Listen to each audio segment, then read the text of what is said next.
The Lord be with you. And with your spirit. A reading from the Holy Gospel according to Luke. Glory to you, Lord. People there were observing him carefully. He told a parable to those who had been invited, noticing how they were choosing the places of honor at the table. When you are invited by someone to a wedding banquet, do not recline at table in the place of honor. A more distinguished guest than you may have been invited by him. And the host who invited both of you may approach you and say, "Give your place to this man." And then you would proceed with embarrassment to take the lowest place. Rather, when you are invited, go and take the lowest place, so that when the host comes to you, he may say, "My friend, move up to a higher position." Then you will enjoy the esteem of your companions at the table. For everyone who exalts himself will be humbled, but the one who humbles himself will be exalted.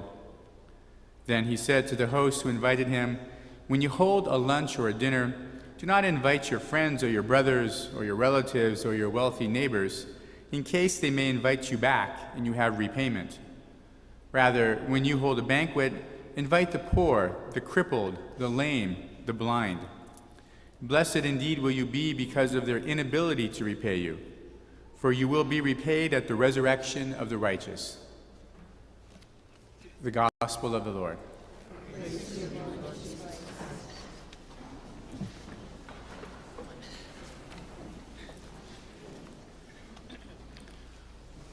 The first reading in the Gospel speaks to us much about the Christian virtue of humility. In the first reading from the book of Sirach, we heard, "Humble yourself the more, the greater you are, and you will find favor with God. For what is too sublime, seek it not, and to things beyond your strength, search not." It's a strong idea, even always from Old Testament times, as great roots in the Christian tradition and very evident in the person of Jesus, that virtue of humility, something that we recognize in others and want for ourselves.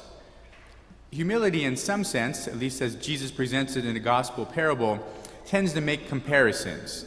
It's the greater versus the lesser. It's glory and honor versus shame and embarrassment. It's humbled versus exalted. It tends to compare. In some sense, it's people comparing among themselves, and even the guest, the one who invited, making comparisons among his guests as well. And while in general, it's never really good for us to make comparisons ourselves. Whether it's you comparing yourself to others, or maybe you're comparing your kids or your family to other people's kids and other people's families, God's favors and blessings to you versus God's favors and blessings to others. In general, it's never good for you to make comparisons. It will either make you vain or bitter in general, right? Vain because you'll be arrogant because you came out better on top in your own mind, or bitter because you came out worse, right? You're on the bottom end of the comparison. In general, it's not good to make comparisons, yet it's natural for us to do so, and the reading suggests that maybe God does in some ways. Maybe it's not all bad in all situations. But one of the lessons of the readings, and for us to be humble, is that God should be the one doing the comparing. And then hence, he's the one who does the recompensing, the one who does the rewarding, pointing out who should go to a higher place and who should go to a lower place. If someone's going to do some comparisons, let God make the comparisons. Humility, as a Christian virtue, is rooted in the truth. And that's truth as far as some facts are concerned. But truth, maybe the better or broader idea would be, it's rooted in the truth of how God sees things. God sees things as they truly are. God, no one pulls the wool over his eyes, right? No one fools God. So humility is rooted in the truth. So to say, I accomplished this, something very great, I have this talent, very well true. And that's not opposed to humility. And it's great that you and God know what you've done and what great talents you have, and that's enough. Maybe, or definitely, you don't need to tell everyone about all the great things you've done and how wonderful you are and all the talents you have. Humility might say, I have these gifts and talents, but I don't need to proclaim those to the world or talk only about that. Conversely, if humility is rooted in the truth and rooted in how God sees things, it's not humility to say, I'm a horrible person, I'm such a bad person. That's not humility at all, because God would never say that about you. Right? He would never say that you're a horrible person. And so that's not humility in any sense of the word, any meaning whatsoever. because it's not rooted in truth as far as facts are concerned, or especially the truth about how God sees things and about how God sees you. So see yourself and see your accomplishments, see your sins and your weaknesses simply for what they are. Nothing more and nothing less than that. Let God enlighten you so that you might see yourself as He sees you. Humility knows its limitations.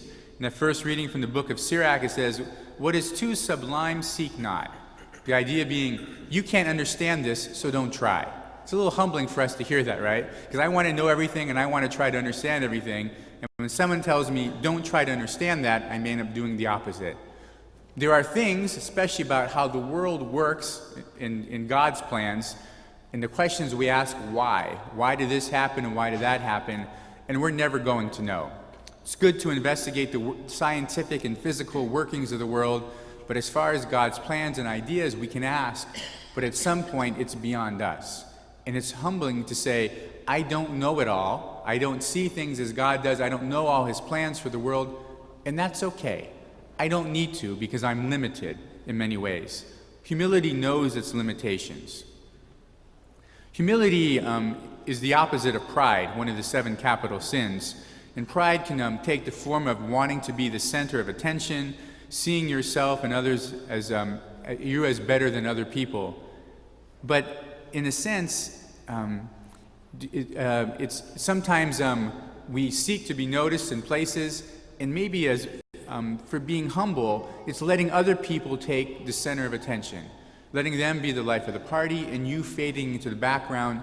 And that's important for us in the Christian life, especially as we grow older, to let the younger generations take their place in the limelight, and for us to fade joyfully, peacefully, thankfully, purposefully into the background in some sense. However, at times, for people like myself at least, it's humbling to be in the limelight, right? To be the center of attention and to have people doing things for you. So there's a trade-off, right? It's the attitude of never wanting to be in the center and to garner all the attention. I am not the focus of anybody's life. However, at times, it's humbling for us to let people do things for us as well. So humility, then, it's primarily about our attitude. It's about how we view the world, how we view others, and how we view ourselves.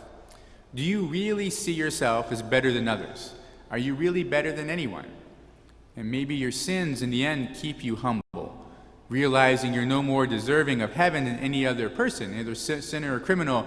I'm not more deserving of heaven than anybody else, knowing my sins. So how do you see your place in the world, your place in your family, your place in your job?